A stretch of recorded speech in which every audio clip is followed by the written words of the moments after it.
Good morning everyone. आज के छिलो बृहस्पतिवार तो सकाल बेला भीषण ताड़ा। तो बृहस्पतिवारे सब बासन टासन ठाकुरेर मेजे नेওয়া হয়েছিল আর একটু রুটি করে নিয়েছিলাম আর আলু ভাজা। আর বরকে বললাম তাড়াতাড়ি বাজার যাও, স্কুলে যেতে হবে। তো তাড়াতাড়ি বাজার থেকে কাতলা মাছ নিয়ে এসেছিল। কাতলা মাছটা দেখো আমি ভাজছি। আর মেয়ে তো মানে কি বলবো, ঘুম থেকে উঠলো, ও তো পড়াতে যাবে। তো ওকে বলছিলাম ভিডিওটা একটু করে দে, কিন্তু চিৎকার করছিল, তারপর ভিডিওটা করে দিল। এইবার দেখো বলছে বড় পেটিটা ও খাবে, তো ওর জন্য বড় পেটি রাখলাম, কারণ ও গাদার মাছ খায় না। তারপরে দেখো মাছটাকে ভাজছি ভেজে নিচ্ছি, ঝোল করবো। মশলা করা হয়ে গেছে, জিরে ধনে আদা কাঁচা লঙ্কা দিয়ে একটা পেস্ট বানিয়ে নিয়েছিলাম পাতলা করে মাছের জন্য, কারণ আর কিছুই ছিল না। আর আমাদের বাড়িতে আমার ছেলে আর বর শুকনো একদমই খেতে পারে না, তাদের ঝোল লাগে অনেক।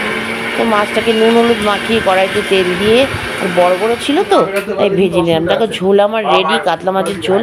তাড়াতাড়ি করে স্নান করে ঠাকুরকে একটু সামান্য দিয়ে তারপরে রেডি হয়ে নিলাম স্কুলে যাব বলে। ব্যাস তাড়াতাড়ি করে বর নিয়ে যাচ্ছিল স্কুলে। এবার তো সকাল থেকে আর এই দুপুর অবধি স্কুলে যাওয়া অবধি তোমাদের সাথে শেয়ার করলাম কিছুটা। তো ভিডিওটা যদি ভালো লেগে থাকে লাইক কমেন্ট শেয়ার করে দিও, আর অনুরোধ রইল পেজটাকে একটু ফলো করে দিও, আর সাবস্ক্রাইব করতে কিন্তু অবশ্যই ভুলো না। হ্যাঁ, এরকমভাবে যদি ভিডিও দেখতে চাও আরও নতুন নতুন সুন্দর সুন্দর ভিডিও পোস্ট করবো। Tata, bye bye.